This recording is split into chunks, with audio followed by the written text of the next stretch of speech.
Alright guys, welcome back. As you can see, we're in the shop, but today we're taking it outside. I've got a new F-150 that I'm doing a Raptor conversion on, and I think it's the cheapest Raptor conversion in the country.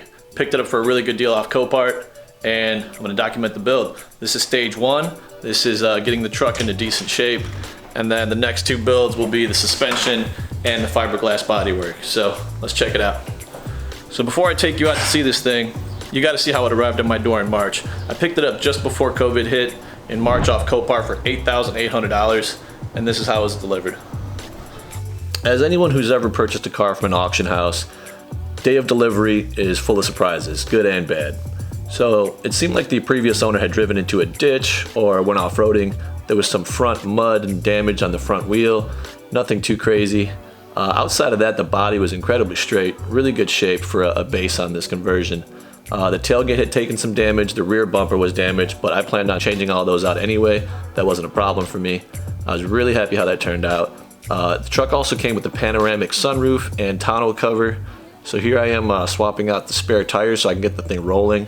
Outside of that, I think this was a really good base for this project. Alright, so as you can see, it was kind of in a rough shape when it arrived. Some tailgate damage, some suspension damage, and a bunch of airbags had deployed. So this is it now. Alright, this is the outcome of stage one. I wanted to get the truck in good visual standings. I wanted the aesthetics to really look the part before we dive into the suspension and more body work. So it turned out really good. Pretty much the entire front end, the front clip is OEM Raptor. Outside of the fenders here, you do notice that the hood has a little bit of an overlap. The Raptor hood is wider and taller, but for right now it does the job. Also did the rear Raptor with the applique. Alright, I'll be doing a part breakdown list with prices on what I've spent so far, and anybody interested in doing this conversion to help you kind of get an idea of what this would run you.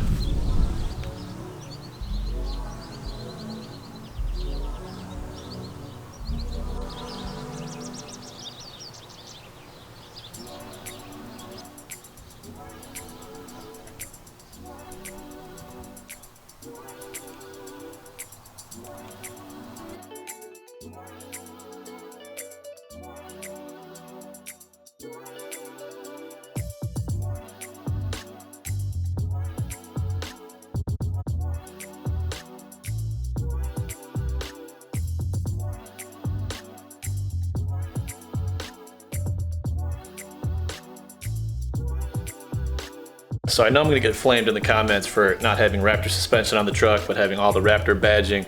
I want to let you guys know that that's stage one, right? To get the truck in kind of decent shape to drive around and have it functional. And now it's to upgrade to the Raptor Suspension Plus.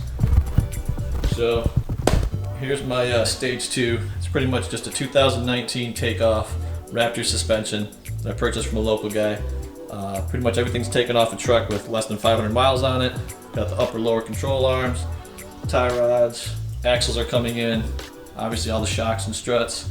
Over here we've got from Steve Miller. He does a lot of fabrication at Crazy House Customs. He was cool enough to kind of hook me up with a set of their conversion buckets or shock mounts. So those will be going on the truck. If you don't use those shock mounts, the front shocks are actually, or the struts are a bit too long. So they end up having issues with the axles and the boots of the front suspension, so the articulation will be thrown off. So this will fix that.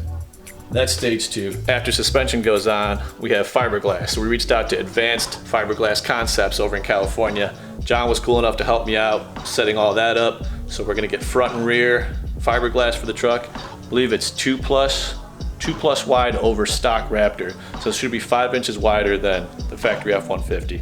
So that's gonna look awesome. That should be arriving in a couple weeks. Really excited for that. So stay tuned. We're gonna do the build out for the suspension and the glass in the next couple weeks.